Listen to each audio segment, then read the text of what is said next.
el pecado. Él separa el pecado del individuo y puede centrarse en destruir el pecado. Este es el propósito. Cuando el pueblo de Israel fue liberado de la esclavitud de Egipto, aparece el plan del santuario que les conduce a la libertad y les prepara para entrar en la tierra prometida. Moisés ordena al pueblo de Israel que sacrifiquen un cordero. Esto apunta al altar del sacrificio. Después de que el pueblo de Israel sacrificara el cordero, llegaron al Mar Rojo. Pablo nos dice en 1 Corintios 10 que esto representa el bautismo. Esto recuerda la fuente de agua, la siguiente pieza del santuario. Todos pasaron el mar, y todos en Moisés fueron bautizados en la nube y en el mar. Debemos ser bautizados en su espíritu, debemos ser limpiados. El bautismo es un símbolo de un nuevo nacimiento. Después de que cruzaran el Mar Rojo, Dios hace llover maná del cielo, que nos recuerda a la mesa de los panes de la proposición, la palabra de Dios. Dios ahora les dice: y vosotros me seréis un reino de sacerdotes y gente santa. El candelabro de 7 brazos es un símbolo del pueblo de Dios. También te di por luz de las gentes, para que seas mi salvación hasta los confines de la tierra. En Éxodo 19, Dios instruye a Moisés para que le diga al pueblo de Israel que deben tener 3 días de preparación. Tenían que estar orando, suplicando, preparando sus corazones, lo que nos recuerda al altar del incienso, la oración. En Éxodo 20, Dios desciende y les da los 10 mandamientos. Así que ahora tenemos que la ley de Dios ha sido dada y tenemos su presencia. Podríamos decir que el pueblo de Israel, en esencia, está contemplando el lugar santísimo. Por eso vemos cierta semejanza entre el santuario y la salida del pueblo de Israel de la esclavitud a la presencia de Dios. Incluso queda representado en cómo el pueblo de Israel pasa de la esclavitud a la presencia de Dios. La tierra tembló. También destilaron los cielos ante la presencia de Dios. Aquel Sinaí tembló en la presencia de Dios, del Dios de Israel. La última petición de Jesús a su Padre fue la de morar con los que le aman para que puedan experimentar la completa revelación de su amor sin ser consumidos por él. Las 2 promesas del pacto eterno hablan de la promesa de Dios de mostrar misericordia al hombre y santificarlo, y así la oración de Cristo tiene su respuesta. Es maravilloso, aunque no sorprendente, que encontremos que los símbolos de estas 2 promesas se manifiesten mediante gloria de Dios, en el lugar santísimo. Porque el Hijo del Hombre vendrá en la gloria de su Padre con sus ángeles. Los profetas en visión contemplaron la llegada de Cristo y quedaron asombrados. Isaías dijo: ¿quién de nosotros habitará con el fuego consumidor? ¿Quién de nosotros podrá habitar con las llamas eternas? Entonces Isaías respondió a su propia pregunta y dijo: el que camina en justicia. Se nos dice que el justo es quien podrá habitar con el fuego eterno. Así que, ¿cómo podremos estar en la presencia de Dios cuando regrese? Uno de los mejores ejemplos es el de Noé, que fue llamado pregonero de justicia.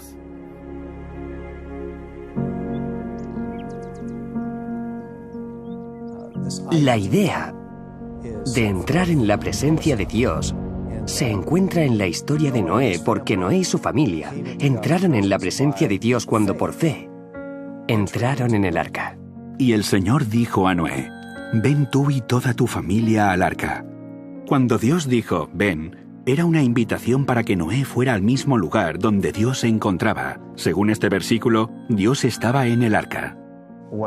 Dios estaba invitando a Noé a que entrase en su presencia. Esta es la esencia del pacto. Es un acuerdo. Es como un matrimonio. Tú y yo vamos a vivir juntos.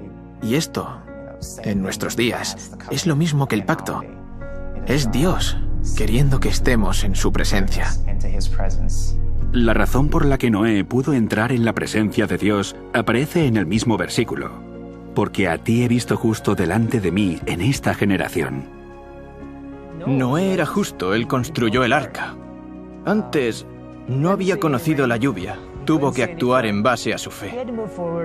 Y esa es posiblemente la única característica que explica por qué Noé era diferente del resto del mundo. Por la fe, Noé, cuando fue advertido por Dios acerca de cosas que aún no se veían, con temor preparó el arca en que su casa se salvase, y por esa fe condenó al mundo, y fue hecho heredero de la justicia que viene por la fe. ¿Cómo se convirtió Noé en heredero de la justicia? Leemos en este versículo que fue porque preparó un arca. En cierto sentido, el arca de Noé era como un santuario y un lugar de descanso en la presencia de Dios. Y nosotros también tenemos un arca que preparar. Debemos ser santuarios vivos para que Dios pueda habitar en nosotros. Como Pablo dijo, ¿o ignoráis que vuestro cuerpo es templo del Espíritu Santo, el cual está en vosotros, el cual tenéis de Dios, y que no sois vuestros? A través del proceso del santuario, a medida que el hombre se acerca a Dios, éste se transforma y se convierte en un santuario vivo en la presencia de Dios. Así que el santuario es, por así decirlo, como un vestidor. Cuando entramos sucede una transformación. Es el cambio de la condición actual de maldad a ser rectos. Y esto nos permite finalmente estar ante la presencia de Dios cara a cara. Dios le dio a Noé el plan para salvarlo. Y Noé cooperó con el plan de Dios al preparar el arca. De la misma forma, Dios nos ha dado el plan del santuario y debemos cooperar con el plan de Dios para nuestra salvación, preparando un lugar donde podamos habitar en su presencia conforme recorremos el camino del santuario. Porque vosotros sois el templo del Dios viviente. Como Dios dijo, habitaré y andaré entre ellos y seré su Dios y ellos serán mi pueblo. Dios llenó el tabernáculo y lo santificó en el momento en el que todas las piezas del santuario se habían colocado en su lugar dentro del tabernáculo del Antiguo Testamento. En definitiva, lo que Dios está intentando hacer es colocar todas esas piezas del santuario en nosotros. Esto significa que el altar del sacrificio implica vivir una vida de sacrificio.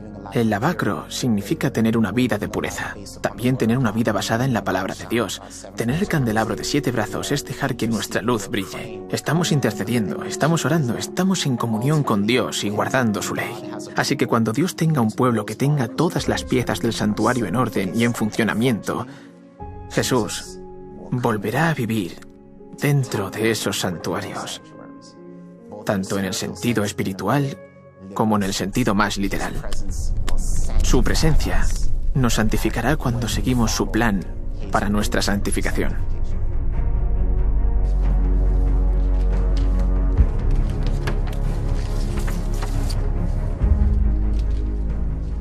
Muchos cristianos se preguntan por qué Jesús aún no ha regresado. ¿A qué espera? Bien, Jesús mismo nos dice que como en los días de Noé, así será la venida del Hijo del Hombre. Así que podemos hacernos la pregunta, ¿a qué esperaba Dios en los tiempos de Noé antes de enviar el diluvio? Pedro dice, cuando Dios esperaba con paciencia en los tiempos de Noé mientras se construía el arca.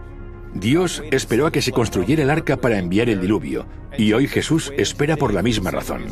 No espera a que las grandes multitudes que hay en la tierra se hundan más aún en el pecado. Espera a los pocos que se rendirán totalmente a Él, para que estén preparados y puedan ser instrumentos vivos, listos para alojar la presencia de Dios.